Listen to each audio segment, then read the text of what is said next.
Hello everybody and welcome to happening number 32. Happy Friday to you. I'm pretty sure it's Friday like most everywhere in the world. And to signify that, I'm cracking it. Oh shit, the beer's gone everywhere. I'm cracking open a beer right over this keyboard because I'm a high stakes individual. And I love slurping into a microphone. Hope you're well. I can see we've already got some people tuning in on the YouTube, which is cool. Let me know where you are so that I can get a sense of, I'd just like to know where the audience is. Where are you guys tuning in from? That'd be kind of fab. We're doing mermaids today, folks. We've got a few mermaid flavored bits of content, which I think is pretty cool. Mermaids don't get a lot of play these days. Everyone's about unicorns a lot, but I think we need to bring back mermaids. So we'll be having a bit of content dedicated to that. We've got some exclusive stand-up. I've also brought back, because it's such a beautiful day here in Auckland, tree cam. But this time, tree cam is zoomed in, and I'm hoping that we can get a glimpse of some beautiful birds that often hang out in the tree. In fact, I think there's a couple of birds there in sort of the center of frame, sort of top quartile, like about a quarter of the way down. I think there's a couple of birds in there. Every now and then you get these real colorful parrots in that tree of mine at my house, and it's apparently because there was some of these beautiful Australian parrots that got brought to the zoo, which I live quite close to, and they escaped, and then they started breeding, and now there's heaps of them. I hope they're not a pest. They look real pretty, so hopefully they're all G. Robert and Saucy Special, just communicating with emojis. I love that. We've transcended text now and audio. It's all about emojis all the time. You can communicate more with less. Do yourself a favor, get the emojis. Of course, we've got to tune into the real world mermaids, which are, of course, our albatross, courtesy of the Department of Conservation of New Zealand, their live webcam. A stormy and foreboding looking in the Catlins, just by Dunedin. It looks cold, doesn't it? You can just tell that looks cold as hell. We've got a game coming up later, by the way. If you'd like to play it, I want to prepare you for this. Go to half-fishy.com and you might have to hit the refresh, and there's a button on the front page just under the window which is showing the current show, which says chat to Tim. If you click on that, it'll take you to a little chat room, and that's where you will need to go to play our fun mermaid quiz. Back to me. So we've got a couple of bits of content. Corios is getting in with Poetry Corner. That's cool. Right in the nick of time. Thank you, David, for getting that to me as the show's starting. That will be a joy to put together and get on here. I'm looking forward to it, though. I love David's poems. They're the shit. Right now, though, what do we want to kick off with? I reckon some pictures from Meredith, to be honest with you. By the way, you may have noticed I've lost a bit of hair. I got a pretty severe haircut. It only cost me 25 bucks. I'm not even mad. This will grow back. $25, that's a bargain. My God. Let's check out what Meredith has been up to. Here's Meredith. First pic is of Meredith herself. She writes, "Hey Tim and the happening audience, I hope everyone's doing well. I caught the show last week. Really enjoyed learning about the birds in New Zealand. Shout out to Hennessy for those impressions." They were fucking good, to her credit. They were really good. Anyway, I'll admit I have loved mermaids since I was a kid and have made so much mermaid art throughout the years. A few winters ago, I crocheted a mermaid tail blanket because, in my opinion, you can never have enough blankets. And who doesn't want to pretend to be a mermaid while you're lounging on the couch? There's a pic of me modeling the tail while trying not to laugh. It's a cool pic, I like that. I've also attached, let me get some of these on screen, a few pics of mermaid embroidery I recently finished. I embroidered this piece on an old handkerchief and mixed in some needle fetting on the starfish and beading on the pearl for some texture. I'm pretty pleased with how it turned out. Enjoy. As always, Tim, thanks for the lovely space to celebrate art and creativity. All my best from Chicago, Meredith. That rules. This is a beautiful bit of embroidery. I don't know all these technical terms. This is good. felting. What did I call it? I think I might have called it fetting. I think I dropped the L on that. Felting and beading on the pearl to make it all like 3D and textured. So one of those things that I would really like to know the skill of embroidery, and I absolutely know at no point in my life will I dedicate the time to figuring it out. So it's just something that I will enjoy from afar. And Tomcat Sumi, who tunes into the show frequently, big on Twitter. You should join him on Twitter. He is another incredibly skilled master of embroidery. So keep those pieces coming in, folks. And Meredith, thank you so much. I'm glad that we've accidentally tripped over a theme that resonated with you. That's cool shit. Now, we've got a bit of stand-up comedy from a good friend of mine. He's such a great comedian here in New Zealand, here in Auckland, called Ben McGugan. And I actually videoed this for him maybe a few months ago at a show that we did together, and it's on theme. It's absolutely hilarious. It's one of my favorite jokes by any New Zealand comedian at the moment. It's just wonderful. So Ben has very graciously allowed me to show this on Happening. So thank you, Ben. Ben McGugan is his name. I'll get a little way that you can find him. He's on YouTube. He's got some cool stuff on YouTube, which you should check out. But let's kick off with some stand-up comedy from my friend, soon to be your friend, Ben McGugan. I have a bit of a go at Westport. I've still got a lot of love for it. I do. I've got mates down there. I've got a mate down there, Robin. He's a unique guy, Robin. He's got an interesting way of seeing the world. We were hanging out once, we were watching the news, and there was this thing on about whaling ships killing all these whales. And I go, oh, that's terrible, they're killing the whales. And Robin goes, nah, let them do it. Robin, for reference, looks and sounds like a frog. Like a frog man. He's like, nah, let them do it. I go, let them kill the whales, Robin, that's terrible. He goes, no, it's not. They're going on about global warming now, aren't they?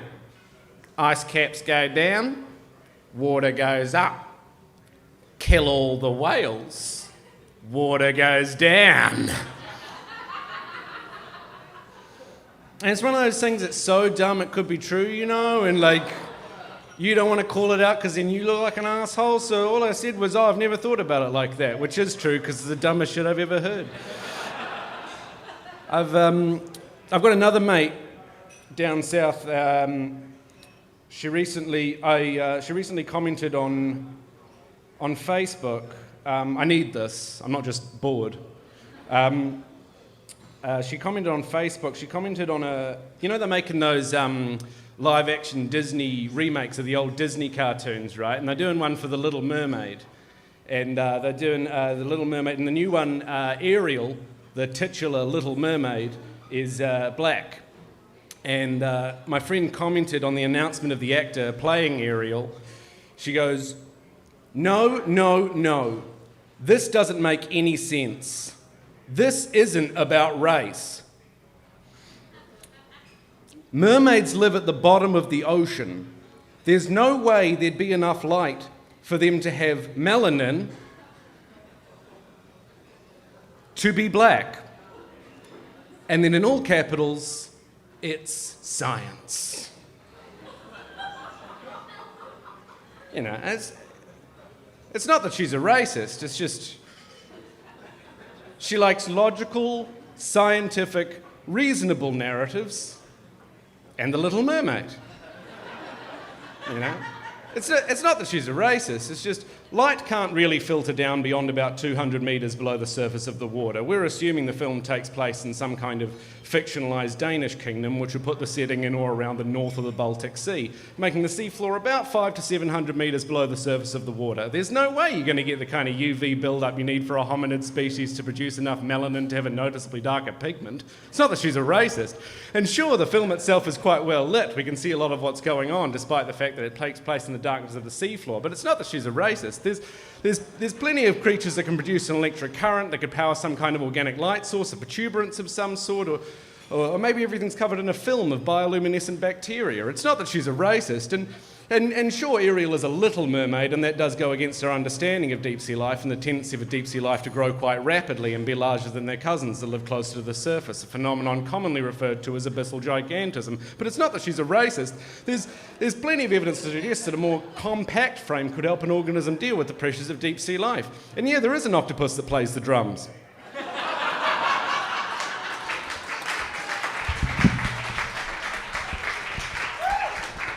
Thank you. That is Ben McGugan, one of New Zealand's great funny men who you can catch gigging all around at the moment. And if you want that spelling again, if you missed it on screen, that is M-A-C-G-O-U-G-A-N. If you search that on YouTube, I thought he had like one of those, you know, like a claimed URL for his name on YouTube. He doesn't. So you just got to search Ben McGugan on YouTube and you'll find his channel on there. It's exciting too because there isn't like a huge amount of subscribers, so you can get in on the ground floor. Hey, if you're watching right now, you can hopefully jump into this chat room situation that I've created and we can do the mermaid quiz with someone. So just go to halffishi.com and you can click on a button which hopefully works. Let me get the page up actually, and I could even maybe show you guys where to go as we're doing this. Yeah, it looks like it's there. So if you go to halffishi.com, on the front page there, you'll see the video. Let's just get it up. I'll get a little window capture going so you can see what's happening here. And I can just show off on my web design skills as well. What up, geez? Check this out. Blam! So what we have here, folks, is the Happening Show. And if you look down there, that's the little button. It says Chat to Tim, which will take you to the chat room. And once someone is in the chat room, then we can play the little game. So how about that? That was just my Google Doc that keeps me up to date, which revealed that I've got a video from everybody's favorite fantastic comedian in Portland. Clancy sent something through last week and I could see the video, but sadly for us and for Clancy themselves, the audio didn't quite get through on it. So Clancy has now re-exported the video with audio, and it is a great delight to present to you their top 10 for this week, centered around Pokemon. Look guys, I got a spinny chair. Woo!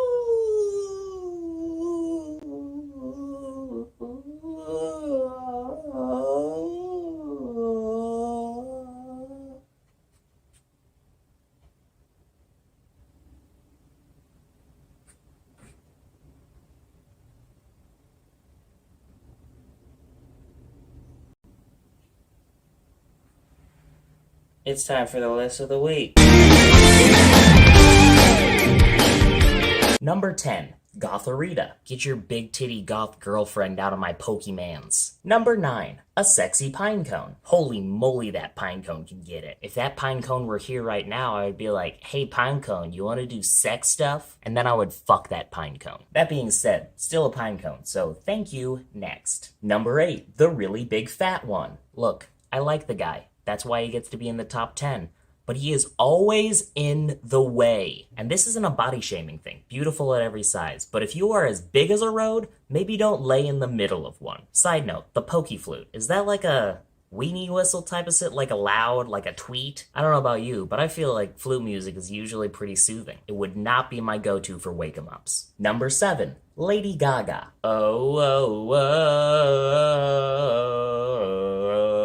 caught in a Pokemans. That was really stupid. Number 6, the ghost of my roommate's dead cat. She's spooky, but she's powerful. Also, she'd make you realize years later that Pokemon can die, which is an important lesson for any young Asher Gary to learn. Death comes for us all. Number 5, Punkachunk. Look, it's not my favorite, but no one can deny that Punkachunk is an icon. It's basically synonymous with Pokemans. Many a mom in the late 90s could be heard yelling, hey, come and clean up all your Punkachunks off the dining room table. It's time for dinner. Iconic. Number 4, the all-new 2020 Nissan Sentra. The all-new Sentra is a perfect blend of technology, craftsmanship, and design. The power and handling to thrill, the efficiency and comfort to make every drive enjoyable. Sculpted, painstakingly crafted with rare attention to detail. Every corner, crease, and curve of the all-new Sentra works together to create something special. Get yours today, starting as low as $19,000. Number 3, sandcastle with a mouth. Proof that nowhere is safe in Pokeworld. If you grab the little shovel on its head, it eats you whole. And it reproduces by scaring other Pokemon so that their despair falls on the sand onto its eggs or something. That's canon. Number 2, Naruto frog. It hop. It long tongue. It run bad. It's like a frog, but also a ninja. I don't know what else you could be looking for in a Pokemon. And finally, number 1, Hitmonlee. I've always related to Hitmonlee really hard. We're both super strong. We're both good at fighting. And also I have eyeballs where my nipples are supposed to be.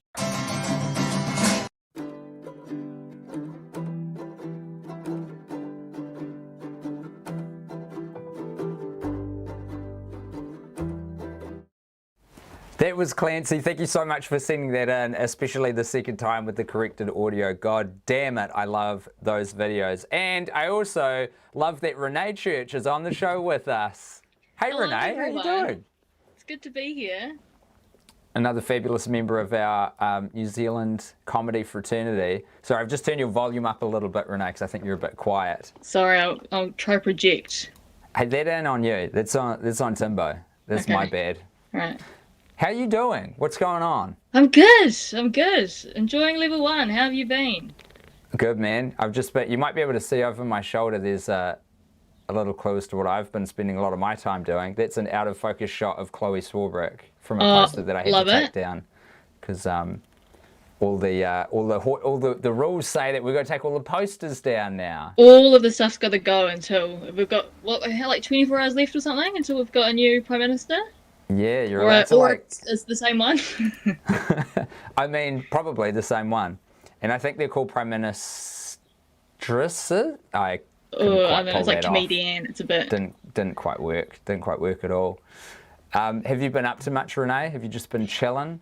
Working, and doing a bit of comedy. I'm enjoying comedy at the moment. I don't know how about you, but it's good to be back. It feels nice to be back Dude. at it again. I mean, we always knew it was kind of fun, but we like to complain. But then when you take it away from us, we're like, oh no, let me perform again. And then you do it and you're like, this rules. This is so fun. It's just kind of feels like, it's that like kind of post-quarantine where you're like, do you know what, it just doesn't even matter. I'm just going to enjoy it and not take it, I don't know, for me personally. It's good. Totally. It's good vibes. That's great. Oh, I'm so glad to hear that. That's awesome. Yeah. You're having a good time out there. Hey, Renee, let me ask you, have you got like an affinity or connection to mermaids in your life? I do like mermaids. I like that. Yeah, I used to like mermaids a lot when I was a kid. Real into them. Wanted to be one. Couldn't be one. I don't think I even knew how to swim, but I really wanted to be one. Yeah, not being able to swim's kind of the furthest you could be from being a mermaid in a lot of ways. that did not stop this little Renee dreaming when I was 8, though. Did not stop me. That's the important thing. You got to dream big. Exactly. Dream so big that even though you can't swim, you want to be an aquatic creature. Yeah, definitely. But no, I do like mermaids. I think there's a wonder to them that we can't. You know, we can't be mermaids. So there's always the things like flying. It's like, you know. Exactly. There's a yearning that we like could live in the ocean. It'd be freaking dope. In fact, I think that's what Waterworld is all about, and I'm sure there's probably some X-Men stories that are all about it as well. But like, you know, 2/3 of the entire Earth are covered in water, and if you think about in terms of depth and stuff, way more of the planet is water than not. Why? Exactly. It's we like should get in there. it's your brain is telling you we're just only swimming to get closer to being mer people. That's the only reason we go in the water. You reckon? Yeah. Every generation has gotten slightly better at being in the water, and one day we will merge with the ocean. 100%. For now, though, we'll have to just meet them midway and do quizzes about them, which is the reason why you've called in to do the mermaid quiz. Here we go. Feeling clever, feeling smart? I actually did just do a quiz on like Eric Clapton or something before, and I got all of them wrong. So we'll see if I get this right. I'm ready to put myself out there. Is what I'm saying. The good thing about mermaids and Eric Clapton is they're not in any way that I can discern related. So just because you're bad at one subject matter does not infer that you would be unknowledgeable in the other. I'm ready to fail or succeed. I'm ready to do either. It. That's the attitude. I love that. Okay. Renee, here's your first question. Okay. This is a lot of these are going to be true or false, okay? Just because that's, I think, a great way to do a quiz. Your first question is, Okay. in Hans Christian Andersen's original 19th century story of The Little Mermaid, Ariel is a cannibal. True or false? I'm gonna say, just because it's intense, I'm gonna say true. Renee, it's actually false. Ah, man! You monster. You thought that he was going to write a children's fairy tale? Brothers Grimm, bro. We gotta, Yeah. it's the climate. I know. I've got a little addendum here. The most messed up bit in the story that he wrote, the original The Little Mermaid, is that in his recounting, mermaids don't die. They live in purgatory for 300 years and are then reborn again. And there's also this aspect where sea spirits visit random children and you don't get a warning. And if the child is good when the sea spirits come to visit it, then a random mermaid that's trapped in purgatory will get a whole year knocked off their 300 years in limbo. But if the child is naughty, they get time added to their time in purgatory. What? That's even worse. I prefer them to be cannibals, eh? At least you're having a good time. At least you're having a good time and you're not guilt tripping everyone along the way, like small Exactly. children. Okay. Pretty messed up. Wow. So, oh yeah, I got to record your score actually. So, I'm so sorry to say that you're That's okay. It's all 0 right. for 1. Your second question though is, the first mermaid stories that we humans have recorded evidence of are how old? This is a multi-choice. Your options are mermaid stories that we have evidence of 600 years old, 2,000 years old, or I don't know, longer than that. I'm gonna say, I don't know, longer than that. And the thing is, Renee, you would be absolutely correct. Oh, well yes. done. Ugh. There's some Assyrian myths that have been written down which date back 1000 BC, which makes them, do the math, quickly doing the math here, at least 3,000 years Long old. time ago. Knew it. I knew that one. Good for you, man. Was that just a guess? Nah. Stick to your guns. Absolutely stick to your guns at all times. Your third question, Renee, is amateur boatsman and professional genocider Christopher Columbus believed in mermaids. True or false? That guy had a lot of stuff going on. And I'm gonna say it's true just because I just want to have more to sort of dislike about him. Yeah, you're right. To put it charitably, a very complicated character. A fucking asshole would be another way to word it. And your assumption that he believed in mermaids is correct. Yes. In fact, there is a diary entry dated the 9th of January 1493 where Christopher Columbus records seeing them for the first time on the coasts of Africa in his journal.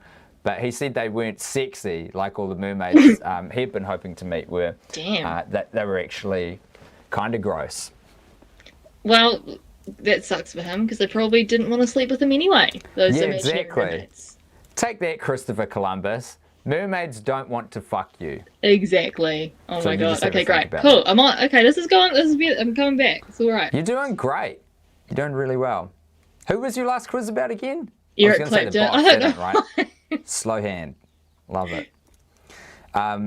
Your fourth question, Renee Church, is which animal do academics and researchers think seamen have mistaken for mermaids over the years? And this is a multi-choice. Okay. Is the most likely culprit seals, whale calves, manatees, or jellyfish orgies? Can I have the first two again? Seals, whale calves, manatees, or jellyfish orgies? I'm gonna go seals. And you would be wrong, Renee. Damn it. Incorrect. It's manatees. Manatees is the answer. Manatees. My camera keeps seeing Chloe and then focusing on her because it's like, oh no, there's another face in the frame. So I'm We do have the same haircut, so I understand. It's all right. Very confusing for all involved. Yeah, no. Do you even know what a manatee looks like? Nah. They're quite freaky. It's sort of like Are they sexy? No. I mean, this is the thing, right? I think if you're at sea for a really long... Oh, okay. Here's a reference point you'll know. Dugong from Pokemon? No? No. I thought you were a big Pokemon person. I'm not a Pokemon person, but dang, for the watcher at home, I'm sure that helped them out. Right generation, but wrong specific person. Yeah. Manatees look like a big, lazy cross between a seal and like a sea lion, but dopier and a longer. I don't know why you would want to fuck them unless you'd been at sea for a really long time. They're not sexy at all. I mean, in terms of a womanly animal. Yeah. I just don't think that is. Oh, that hasn't loaded. I just don't think that it's super appealing. I know. It's like, how long do you have to be at sea for before you're like, rock and roll, let's go? That is the most beautiful thing I've ever broom seen. seems more attractive. It's got at least got kind of hair like a woman, you know? Yeah, exactly. If you were severely dehydrated and dying of a vitamin C deficiency, I think you're right. Like a broom has far more appeal than a man. It's just, each to their own, though. I'm not going to kink shame anyone. Not here to kink shame, and those sailors, I tell you what, trying times for them. But I'm not suggesting anyone should actually have sex with a manatee. But if you want to fantasize about them, I don't know, do it on your own time. I guess you're not hurting anyone. At the end of the day, though, Renee, you got that question wrong, and that's the important thing. Okay, that's okay. Here's your fifth question, though. You're still doing okay. Right now, you're on 2 points, so you're 50%. Here's your fifth question. In folklore, what are mermaid sightings most associated with? Is it drunken sailors, drunken horny sailors, drunken horny scurvy-riddled sailors, or misfortune? I'm going to go the third one because it's the most dramatic. Okay, so in folklore, you believe that mermaid sightings are most associated with drunken, horny, scurvy-riddled sailors. Unfortunately, Renee, that is incorrect. What? The correct answer is misfortune. Yeah, if you see mermaids, it's generally, according to folklore, associated with death or impending doom. A lot of sailors see them on rocks. So I guess that's just, you're probably just seeing a seal, and then if you're that close to the coastline where a beach seal is sunning itself, you're probably going to hit a rock. So yeah, I guess a drunken, lonely, horny, scurvy sailor just sounded kind of like appealing to me, so that's why I went. I can understand that. That's why I did put it in there. I was dangling it like little bait. Exactly. I fell for it, right into the trap. Got it wrong. Sounds like a sea shanty. Have you ever heard sea shanties perform live, Renee? No, but I know that there's a Wellington-based band that love sea shanties, and I think their album's called Now That's All I Call Sea Shanties. It's pretty awesome. It's so good. I had heard of that as well.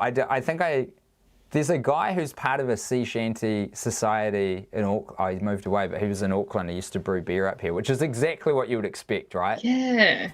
That's awesome. Man, if you're out there making sea shanties, full respect. I love it. I love it. Hard out. Group singing's cool. Go chorus. If you can find 5 other dudes who want to sing sea shanties with you, you must be the happiest person in the world. Your sixth question, Renee. All right. It's a pop culture question. Here we go. But are you? Here we go. Let's do it. DC Comics Aquaman is a merman, the male equivalent of a mermaid. Is that true or is that false? I'm going to say it's true. I'm so sorry, Renee. That's what wrong. is it then?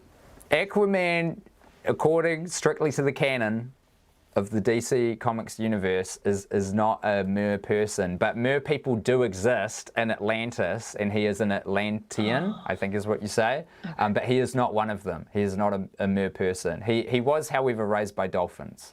Okay. We had a Nutella. Do you remember when Nutella used to come with cups? Yeah. We had an Aquaman Nutella cup that we've still got in our family to this day. It's got a cartoon of them on it. It's good. Those glasses really stuck around, huh? Yeah, man. I think about all the glasses I've broken over the years, which must be dozens, if not hundreds. But those Nutella glasses, I go to flats and I see them. They are impenetrable. They are, and they're a perfect size to drink. Oh, anyway, I could go on. They're really good. Hey, feel free to. Go off, Queen. Go off. Renee, I'm loath to remind you that you're on 2 points after 6 questions, Okay. which means I think you can still get 50% if you ace the rest of these. I'm going for the C minus. Okay, then C's make degrees. Here's your 7th question. Okay. Is there a mermaid corpse in Japan? Yes or no? Oh,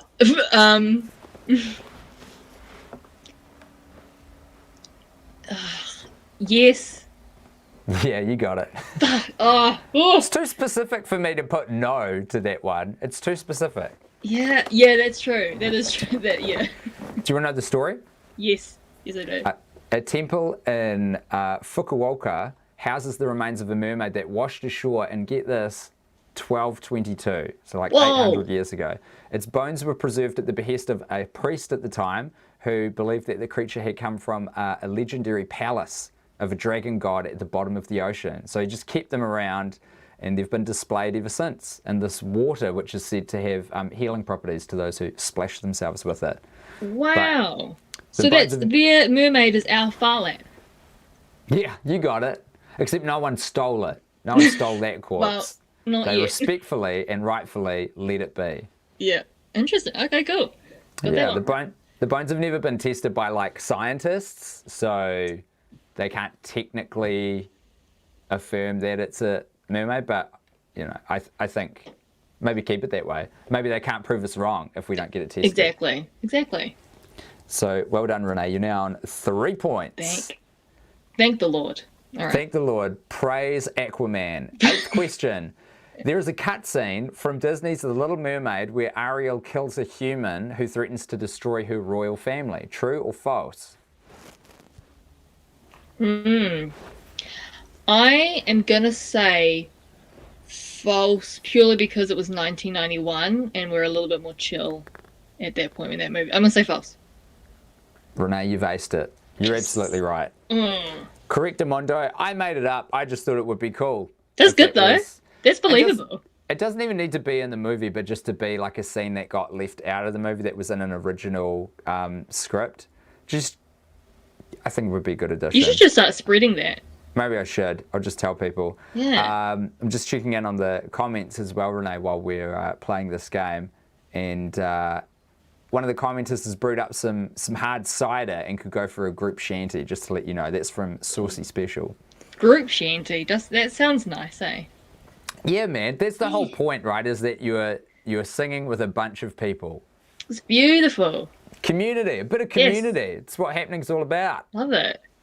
Your 9th question, penultimate even in this quiz. Right. The Starbucks logo is a mermaid. True or false? Yes, it's true. I'm going to give you the point because I want to.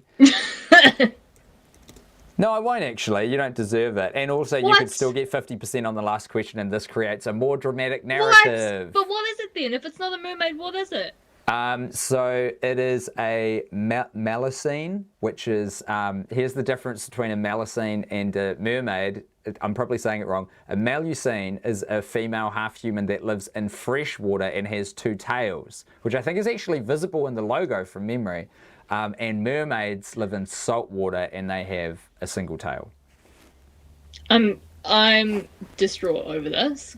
Mainly because you said you'd give me the point and then you retracted it immediately. Yeah, fair enough. There's pretty bad behaviour from me. I'll be the Okay. first to admit it. That's okay. But listen, now it's all down to the final question.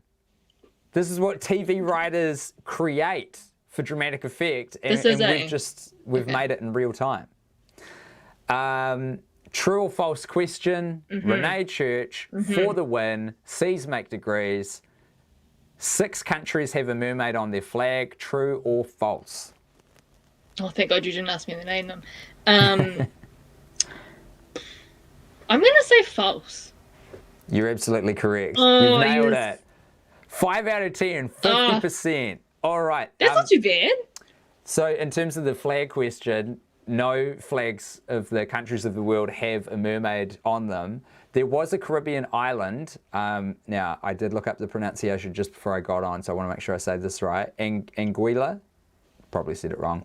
That's a Caribbean island that used to have a mermaid on there, but now it has dolphins instead. Less cool. Although, interestingly, the coat of arms for the Polish city of Warsaw, like the Warsaw Pact, that's just got a big honking mermaid carrying a sword on it. So that's pretty I love cool. that. Mermaids are so majestic, hey? Put a mermaid on something and you're like, oh. Yeah. I know that I didn't give you the point for it, but like the Starbucks thing, she's basically a mermaid. Is that mermaid representation? Of? It's like representation for mermaids, even though it isn't a mermaid. Oh, yeah. Do you know? I think so.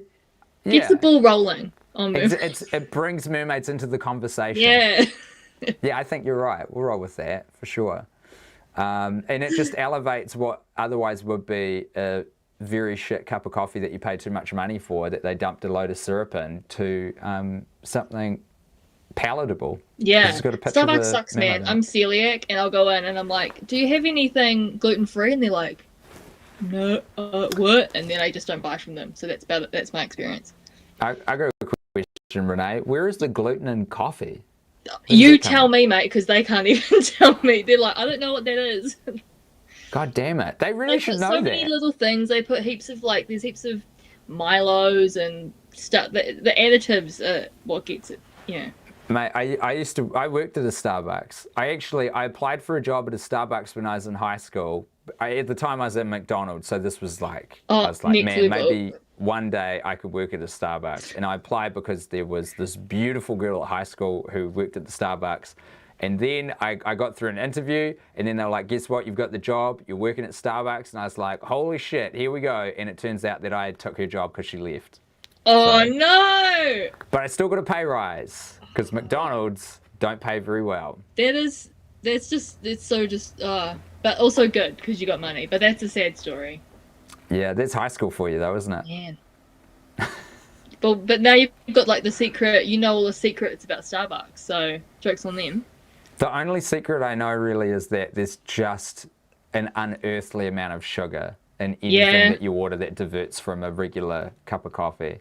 The macchiatos with the caramel and stuff, or a frappuccino, don't have it. It's bad. It's so bad for you. It's an abomination. It's gross, man. I don't even like mochas. One a day. They're too sweet. It's no good. Too sweet. If you're gonna have that as well, that's not coffee at that point. Just buy a chocolate bar. Just get a fluffy from McDonald's, bro, and grow up. Exactly. Embrace who you want to be. Hey Renee, do you want to plug anything while you're on? Do you want to give a shout out to your own stuff, or maybe just a book that you like, or a favorite mermaid? You can do anything. That's good. I go listen to I have a podcast that I haven't been on in 2 months, but it's still been going, so you should listen to it. It's way better that I've been off it. It's called Baboon Yodel, how you spell it. Baboonyodel, Baboon Yodel. My friend Edamon and I, we both do it, and Edamon's, just listen for Edamon, because he's freaking amazing. Hit us up on that, listen to that if you like podcasts. And if you're in Auckland, come to open mics, then support open mics. Yeah. Hell yeah. Go see some comedy, everyone. Yeah. Hey, it's nice to see you, Renee. I'll catch you in real life soon, I reckon. Yeah, sounds good. Thanks for having me. A pleasure. Thanks for doing the quiz, and congratulations on your win. Average. Thank God. You won. Take the W, okay? Yeah. It's a victory. Second best only to actually becoming a mermaid. Exactly. I'll take it. I'll take the win. Good stuff. Catch you later, mate. Bye-bye. Bye. How do I turn this thing off? I don't know. Oh, God. I'm going to get rid of you. Goodbye. Okay. Peace. That is Renee Church. Gone. Oh, I left the room now. Oh, I don't need it anymore. That's fine. Hey, very important that we check on tree cam. Let's see what's happening at the tree now. Yeah, a bunch of pixels. It's a bunch of green. Looks pretty good to me. It's quite beautiful just looking at a tree, eh? It's a great tree. It's a tree that I get to look at all the time when I'm working. It's just out of the window. So that's always nice. Now I've been sent, what have I been sent? I've been sent something, from Ruby. Oh, fantastic, what a treat. You guys look at the tree quickly while I download and load up some pics from the Rubemeister. Ruby's been on Happening once or twice. She did a really fantastic song with a music video, I'm pretty sure, that she made herself, if memory serves, really early on. and it was about stand-up comedy, funnily enough. Ruby is a award-winning poet and a stand-up comedian and just a fucking cool person. And she sent in, blam, this picture. Hey Tim Bob, been meaning to keep something in, to send something in, sorry. And these are the closest things I have to mermaid themed. Little horrible mermaid, fish, unicorn, cloud creature, and fish girl from my arty Insta. And I've got the handle here, which I'm gonna just pop up on screen real quick if you'll bear with me, folks. That is a cool picture. I've got to get it full screen, otherwise I can't see it. But you guys are seeing it. I've also got to change the, Hold on, folks. I'm changing the color of the text so that it's actually readable on screen. Hey guys, I've deleted the text. It's fucking gone. I don't know how I did that. So I've got to start again. But I want to get this other picture on screen as well from Ruby. So let's do that. You can do this as well, folks. You can just send stuff in live to the show. thisishappeningshow@gmail.com while we're on air. And then you get the pleasure of seeing me struggle to get it on screen while the show's on. And I, personally, think that's pretty cool. Here's a better version of that. Oh, cool. That rips. So this is Ruby's art. And Ruby's art is visible at the following Instagram handle. Oh, is this too big?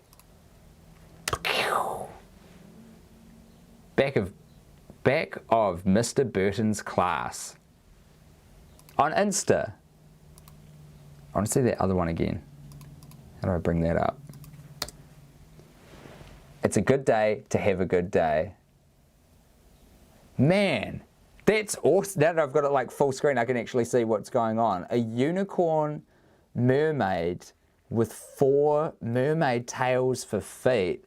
What I'm wondering about that, I'm going to call it a unimaid. No, wait, a mercorn. It looks pretty strung out. If I'd have to guess, I'm going with ketamine based on what I can see in the eyes and nose. But I'm a little bit concerned by the band-aid on its caboose, suggesting that there's been an injury which is not hugely significant, but definitely present in the recent past. So I hope you get better soon, Mercorn. And Ruby, thank you so much for sending that in. Everyone jump on her Instagram and inspect me with the confusing faces. Camera, find me, okay? Find me outside. We've got a tasty little video sent in from David Bennett. So let me read the email before I kick that off. Hello, Timbo. I don't have any mermaid content at the moment. I would love to spend the Arvo creating something, but I've got 3 uni assignments due tomorrow. So here's my best mate stone colding some beers at his stag show last weekend that I think is pretty neat. Regards, Daniel. Here's what I like about that email. Referring to your bucks or your stag as your stag show, that's cool. I think it communicates an appropriate amount of performance that's inherent in the weekend. So let's check out what David Bennett's mate was doing with these beers. He's not gonna catch it. Oh! Yeah! Oh! Oh, look how jacked he is! Oh! Yeah! Yes! Oh, that's good. Beautiful stuff there from David Bennett's mate. You love to see it. Just some Kiwi lads doing what Kiwi lads do. Now, I've been sent in a poem, apparently, from Corios, so let's try and get that in. He is the resident poet laureate of these here parts. I haven't been able to preview this because he sent it during the show, so we're all going to be experiencing this at once. Enjoy. Hanging out with Tim, drink some gin, smoke a tin, go for a cheeky swim, maybe pass off as a mermaid's twin. Man, I wish I was a fish, reel me in and serve me as a dish. Scorched body, flesh so tender, being enjoyed by a rich big spender. Tim, just cut me up, make me delicious, put my blood and meat in a cup, drag my lifeless body from the back of a pickup truck. Eat me, Tim, eat me, fucking eat me. Go on, you bitch, you fucking won't. Finn. God damn it, David Corios, he's done it again. Another fantastic poem from Happening's Poet Laureate. There can be only one, David Corios. Shit, that got me. There's got to be more content that I'm watching for the first time along with you guys, you know? So then it becomes like a reaction video. It's just a good time. Hey, look, the time is flowing. I know this is a slightly shorter one than usual, but that is going to be our happening number 32. I thought it was 33, but maybe it's only 32. I don't know. There's literally no way for us to figure that out. So there's going to be our show today. Ashlyn really liked that. Good shit. Ashlyn, long-time listener, literally laughed out loud. Jesus fucking Christ, she said. Can I say that on YouTube? Hope so, because I've been saying it the whole goddamn time. Thanks for tuning in, everybody. Please get your contributions in art. Hold on. Someone's emailed me something. Nick says, "Hail Tim. Nick here. I'm a high school senior from Chicago who likes to write and play the saxophone. I'm not really sure if you accept short fiction on your show. If so, have a crack at this, and if not, all is well." Okay, folks, based on the title alone, I'm going to dive into this. It's a lot of text, so you'll need to bear with me for a little bit. The title suggests that this might be mermaid related, so there's no way I could possibly shift this to a future show. We simply have to have it on the mermaid themed episode of Happening. It is called Alone Before the Ocean and presumably has been written by Nick Bridges in Chicago. Here it is. Excuse me.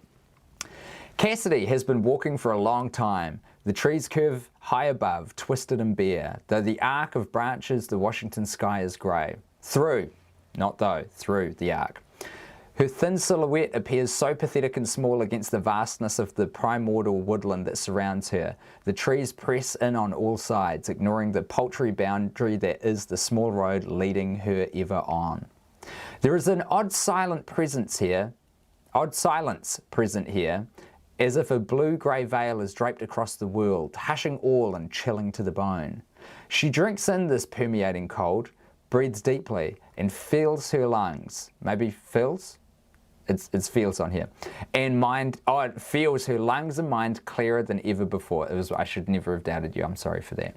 This is why she has come here, to the edge of the world, where wildness still persists in the dark green of Confucius trees? I'm going with that.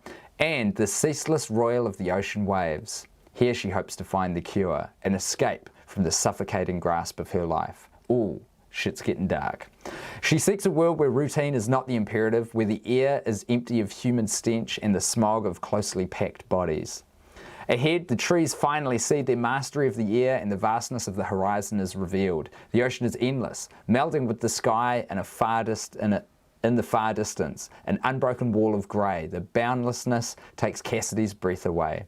Resolute in the face of this expanse, she strides forward, her steps only broken for a moment. Past the edge of the trees, the road curves harshly to the left before meeting the pounding waves, the asphalt crumbling to misshapen chunks and forming a ragged shoreline of shattered concrete and decay. The impetus of the land surrendering before the sea. Towering over this stunted beach is a conglomerate of corroded metal and rotting wood, the remnants of a derelict machine, its purpose indecipherable. Cassidy walks along the shoreline. She moves slowly as if in a dream, taking in the surreal scene before her. Graffiti has colonized here, an invasive species, propagating through the years, coating the vast chunks of concrete that dot the rubble-strewn beach. She imagines the mitosis of these lines in whirls of colour, stretching and pulsating like amoebas, dividing, multiplying, coating the world, the skyscrapers of home, the bodies in the streets. She stares in the parasitic geometries and tries to read, to see, to divine some unspeakable cosmic truth, but she cannot. All All knowledge either long lost long ago or not meant for one such as her. Disappointed, Cassidy raises her head for the first time. She notices the birds. They perch unmovingly upon the spars? The spars? I'm not sure what the spars are. The spars and struts of the ruined machine. They are the sentinels of this strange place, and they watch her with great interest. Cassidy imagines them ticking off, softly, clockwork machines of intricate detail. She wonders who built them, who they serve, perhaps some abominable intelligence within the forest, perhaps the vast ocean itself. The birds watch on, indifferent to her fanciful conjectures. Sighting, she sits down. Nope, sighing. There's no T there, I added one, it doesn't exist. Sighing, she sits down, back against a vast chunk of concrete and rebar, coated like all the other curves and lines of faded paint. Before her is the ocean, a grey expanse of mist, of deep mist hangs above the waves like a funeral pall. Far away across the waters, dark shapes are visible as mere impressions through the mist, the humps of islands, or perhaps the coils of a great serpent. She leans back, pressing her head against the cold stone. Stone Cold was the video we saw earlier. This is cold stone. She wishes she could stay here and breathe this icy ocean air for all eternity. She imagines herself becoming one with the slab behind her, her skin turning grey, the grey of the sky and of the ocean. She imagines the graffiti coating her as well, impossible epics told across her skin, tales of great battles fought long ago, of empires faded away into time, of the blackness beneath the sea and beyond the stars. Perhaps someday someone would like to come marvel at her, a strange statue on a beach. Perhaps they would seek answers as she did, trying to read truth in the spirals and malformed symbols. Maybe they would join her there, a companion set eternally in stone beside her. The tales would be longer, told across both them, and they would sit like that, serene and uncaring, watched over by the birds until the waves broke them into pieces and swept them into the dark of the water's embrace. Final chapter. It's still a pretty chunky chapter though, but this is a home stretch, folks. Cassidy jolts awake with a gasp, roused from her beautiful reverie by the sound of tires crunching on asphalt. Slowly she stands up. Her body aches and the sky is darker now. A deep blue and rain has begun to fall. A deep blue and rain has begun to fall. She is not all alone now. A car slides to a stop before the road's end and she stares at it. The windows in the front are tinted and therein move strange shapes just out of sight, dark against dark. The windows in the back, however, are clear, and through them, Cassidy locks eyes with a little girl. The sight of this little girl is so jarring that Cassidy stumbles back in shock and then stands rigid, transfixed. The girl's eyes are wet with tears, and upon her face is misery embedded into the clenching of her jaw and the force of her lips pressed together. The sides of her mouth droop down, and Cassidy knows she is trying very hard not to cry. A moment passes between the two of them and the rain falls even harder, the droplets cascading down the car window in long rivulets, drumming against the roof with fury. Cassidy feels something within herself stir as she watches this empty girl, shallow, sharp, and chilling in her chest. She has not felt this way in a long time. She wants to do something, say something, walk toward the car and put her hand against the glass, but she cannot, and it is too late. The car roars forward with no warning, the driver pulling a clumsy U-turn and racing off down the street. The girl's face is yanked away from her in an instant, and the red of the tail lights vanishes into the dark. Cassidy finds herself alone once again. Thank you, Nick, for sending in that beautiful piece of writing. I'm sorry for my slight butchery of reading it, but sight reading is not my absolute strength. Minor critique, could have done with the mermaid in the story, but otherwise, pretty shit hot. Alright guys, that's going to be happening for this week. Thank you so much for tuning in. Oh, Nick's in the comments. Cheers, Nick. Science will never know what happening number this is. Absolutely. As I said, there's no way for us to work it out. I think historians will be debating what happening this is for time immemorial. But until I see you on the next one, have a great week, look after yourselves, and stay artistic, stay creative, folks. That's what's going to get us out of this thing. Goodbye. Goodbye.